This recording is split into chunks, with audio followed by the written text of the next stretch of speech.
Otep à tous, bien-aimés frères et sœurs. Emmanuel Macron, comme un bon gamin, hein, qui rêve de montrer les muscles, d'être fort, veut aggraver la situation de la France. Ça dit que ce type-là, ça ne marche pas dans sa tête. Ça ne marche pas.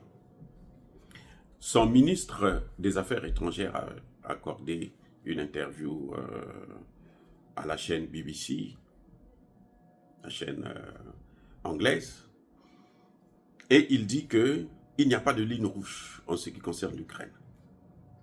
On peut tout faire. Donc, l'Ukraine a le droit d'utiliser l'escarpe de la France pour frapper en profondeur en Russie.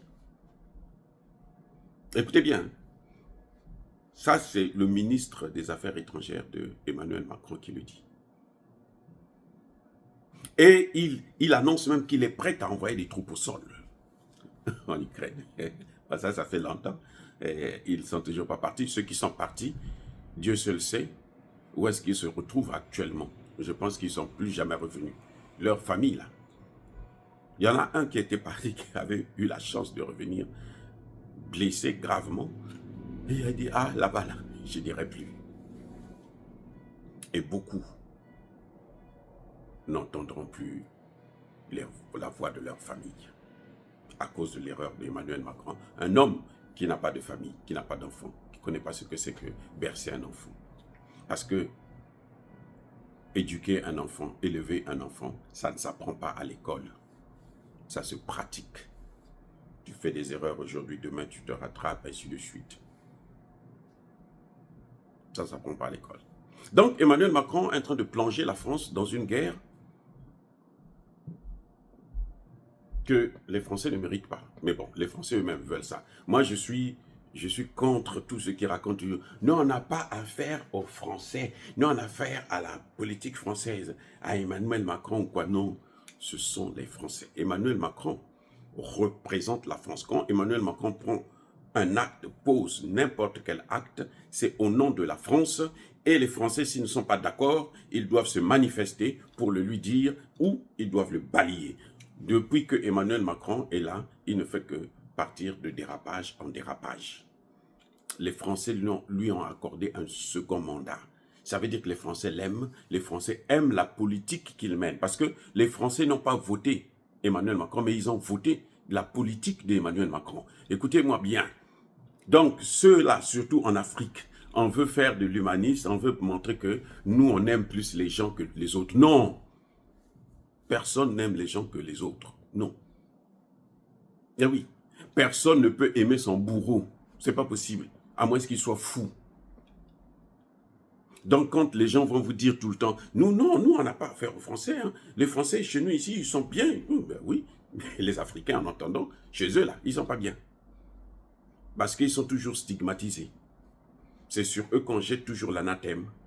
Quand il y a un problème en France, on accuse toujours les immigrés. Et quand on parle d'immigrés, on voit d'abord les Français. Même si ce n'est pas eux qui sont les plus nombreux. On voit d'abord les Africains, les Noirs. Et quand on parle d'immigrés comme ça, des Noirs, là, on voit aussi les gens qui viennent de la Guadeloupe, de la Martinique et autres. Parce que on a vu que les Français, ce qu'ils font, même la banane qui est plantée en Martinique ou en Guadeloupe, quand elle arrive, elle coûte moins cher par rapport à la Martinique. Les Martiniquais ne peuvent pas manger ce qu'eux-mêmes ils sont en train de produire. Et c'est à vil prix pour les Français en métropole. Donc, vous voyez ce que ça veut dire. Donc, quand ils parlent des Noirs, là, même les Antillais, là, ils doivent savoir, on les appelle Outre-mer, la France d'Outre-mer. Donc, c'est une autre France. Il y a deux Frances. Il y a la France hein, de l'Eucoderme, et puis il y a la France d'Outre-mer, celle des autres, là. Bref. Je disais que Emmanuel Macron est en train de plonger la France dans une guerre. Mais qu'elle ne compte surtout pas sur l'Afrique. L'Afrique n'enverra ni des hommes, ni le matériel, ni les matières premières pour fabriquer d'autres armes. Emmanuel Macron sait que l'armée française ne peut pas tenir une guerre de haute intensité pendant au moins une semaine. Ce n'est pas possible. Et la France, aujourd'hui, est l'un des pays les plus endettés d'Europe. Donc, elle ne peut pas faire la guerre parce que quand on fait la guerre, il faut avoir une économie de guerre. La Russie a une économie de guerre. La Russie vend son pétrole, son gaz et les autres matières premières et elle peut s'acheter les armes, fabriquer des armes. L'Ukraine passe partout, aux États-Unis d'abord, en Allemagne, partout, pour quémander de l'argent. Elle a une économie de guerre. La France va avoir ça où? Puisque pour faire fonctionner le budget français, ils sont obligés de s'endetter. Donc la France va avoir où? L'argent pour faire une guerre, comme celle ici, de haute intensité. Et pire, ce sera une guerre nucléaire. La France, pour envoyer le nucléaire là-bas, en Russie, elle doit se déplacer jusqu'à venir au moins en Pologne ou en Ukraine. La Russie n'a pas besoin de se déplacer, elle l'a démontré. Je dis, la Russie n'a pas besoin de se déplacer. La Russie a des intercontinentaux qui sont inarrêtables. Les trucs de la France, là, on peut les capter, les intercepter. Donc, vous voyez, Emmanuel Macron est en train de jouer avec le feu. Mais il va se faire piéger parce que ici, aux États-Unis, là, la position a changé. Hein? Et la position a changé. On attend que Biden nous donne maintenant la lettre qu'il a envoyée pour qu'on puisse le destituer. La procédure de destitution est engagée avec ici aux États-Unis. Donc Emmanuel Macron, il est même en retard, il est même mal informé. Mais les services de renseignement français, ils font quoi? Ils sont mal informés. Ça se passera en Europe sans les Américains. Parce qu'aucun Américain n'ira mourir pour la France. Ça, je peux vous le garantir. Aucun soldat américain, quelles que soient vos histoires de l'OTAN et autres, là, article 5, là, non, non, non. Personne n'ira se battre pour la France. Personne, aucun Américain ne viendra sauver la France. La France sera seule, peut-être avec les pays européens, par solidarité. Mais beaucoup de pays vont se dire que nous n'avons pas voulu ça. L'Allemagne et l'Italie ont refusé d'envoyer des armes à l'Ukraine pour tirer en profondeur en Russie. L'Allemagne et l'Italie. Bon, la France parle, mais elle n'a qu'à maintenant mettre ses paroles en œuvre. Vous savez, c'est Bruno Le Maire qui avait dit « on va détruire l'économie russe. On va paralyser ce pays-là. » Qu'est-ce qui s'est passé? C'est pas la France qui a une économie déjà paralysée. Vous voyez, c'est-à-dire que c'est incroyable comment les dirigeants français et comment les Français les supportent. Quoi. Les Français soutiennent. Les Français supportent ça. Parce que quand quelqu'un prend de telles décisions, mais c'est grave. Emmanuel Macron, la France est un empire en déclin. Donc, il veut sauver la face de la France. Mais il ne peut pas sauver la France parce que le déclin est arrivé à un point où on ne peut plus arrêter ça. Ce n'est pas possible. Si quelqu'un veut arrêter le déclin de la France, cette personne va descendre avec la France, va tomber avec la France. Vous savez, la mouche têtue finit par se faire enterrer avec le cadavre. Eh oui. Et cette mouche a un nom, la France. En tout cas, le cas échéant. Emmanuel Macron veut s'agiter pour intimider les pays africains, pour dire aux pays africains que non, mais vous savez, nous on est un peu, comment dirais-je, nous sommes forts. Et si vous ne nous donnez pas ce qu'on veut, on va vous attaquer. Non, c'est une intimidation. Même, c'est-à-dire que l'armée française là, ne peut plus affronter une guerre à moyen légal contre le Mali, contre le Burkina, contre le Niger. Un de ces pays, pas les trois, je dis bien un seul de ces pays, l'armée française ne peut pas le faire. Mais pourquoi? Ils étaient 2000 déjà en Côte d'Ivoire. Pourquoi ils n'ont pas déclenché la guerre? Parce qu'ils savaient qu'on devait les écraser. Vous croyez qu'ils ont fait ça parce qu'ils aiment le Niger, parce qu'ils veulent la paix? S'il voulait la paix, il n'allait pas aller chercher la guerre en Ukraine. Vous savez que la guerre en Ukraine, c'est l'œuvre de François Hollande et Angela Merkel. C'est eux qui ont créé cette guerre-là. Parce que les accords de Minsk, ce sont eux qui ont boycotté ça pour dire à l'Ukraine, non, non, non, il faut que tu te calmes, nous on va te donner des armes, tu vas affronter ce type. Vrai ou faux? Qui ne connaît pas cette histoire-là? Puisque eux, les concernés ont avoué.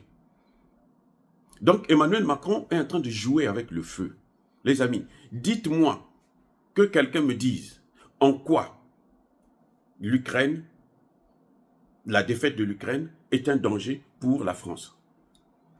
Vous savez, la France parle toujours comme ça. En Afrique, non. Sinon, on n'intervient pas dans le Sahel. Il y a notre sécurité. Oh, la sécurité dans le Sahel a des rapports avec la France.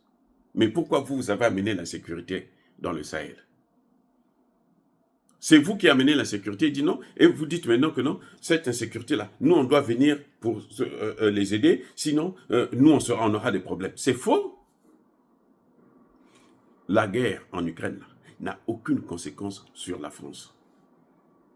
La France aujourd'hui est en train de décliner parce que la France a passé son temps à empêcher le développement des pays africains. Et maintenant, ces pays-là sont en train de se révolter, ont décidé de ne plus offrir à la France les moyens pour mener la vie qu'elle menait de luxe. Vous savez, tous les pays africains donnaient de l'argent, notamment francophones, donnaient de l'argent aux dirigeants français. Ils ne donnent plus. Ils ne donnent plus parce qu'ils n'en ont plus. Ils ont tellement été sucés qu'ils n'en ont plus. Maintenant, ce qui nous reste là, ce sont les matières premières. Et les matières premières, maintenant, de plus en plus, la plupart des dirigeants cherchent à capitaliser sur ces matières premières, vendre ces matières premières ou transformer ces matières premières sur place.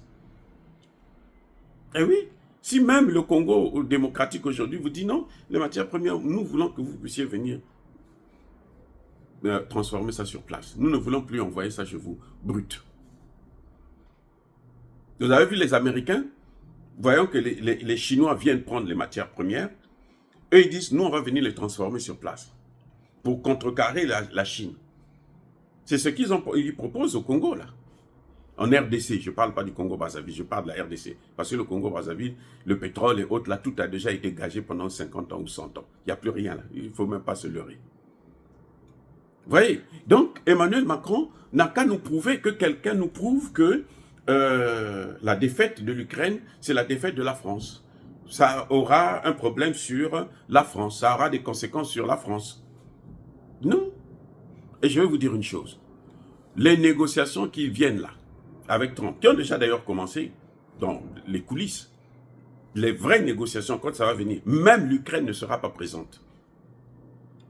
À plus forte raison, la France. Ça va être les États-Unis, la Russie. On va peut-être appeler, inviter un représentant de l'Union européenne et qui va la boucler. Et peut-être Zelensky qui viendra pour parapher les accords. Mais ça se fera entre Donald Trump et Poutine. Et ça se fera au détriment de l'Ukraine. La France ne fera rien. Ce que Emmanuel Macron est en train de faire là, c'est agiter seulement, brasser de l'air. Il ne fera rien, il ne peut rien faire. Il avait dit, ça fait longtemps qu'il avait dit qu'il devait envoyer des soldats. Il n'a qu'à les envoyer, on va voir. Voilà, oh bien aimés frères et sœurs, encore une fois de plus, soyez bénis, abondamment bénis par le Dieu de Kémite et par nos ancêtres angélisés. Mais que tous ceux qui persécutent le continent africain le pillent et le déstabilisent. Qu'ils soient noirs, blancs, chinois, arabes, juifs, indiens ou qui qu'ils soient punis, maudits, foudroyés, neutralisés, écrasés, effacés par le Dieu de Kémite et par nos ancêtres angélisés. Vive l'Afrique éternelle, j'ai dit et j'assume.